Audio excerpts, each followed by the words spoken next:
Having goals is important, so is having goalkeepers. This is goalkeeping, pairs, passing, and catching. Here, we're working on receiving and catching skills for goalkeepers. Set up 2 cones, about 20 feet apart, with 1 player behind each cone. Here's how it looks. Players start by passing the ball back and forth, trying to receive and return the pass with 2 quick touches. The first touch to receive and move the ball to the other side of their cone, the second to pass the ball back, alternating feet. If they pass from the left side of the cone, they use their left foot. Right side, it's their right foot.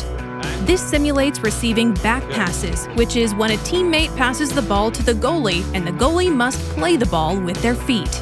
Next, players throw the ball to each other at chest height to the left and right of their cones. Right after each catch, players must move to the opposite side of their cone and throw it back to get them into the habit of thinking and distributing quickly.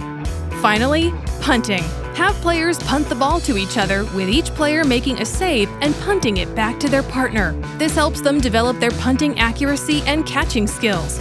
Coaches, remind your players to get their bodies behind the ball when catching. This is a good habit to develop early since it's much more effective than diving or reaching for a save. Their feet, not their hands, should do the heavy lifting. Good, get a little jump in your step. Remember, 2 touches, distribute quickly, use your feet. This game is quite the catch.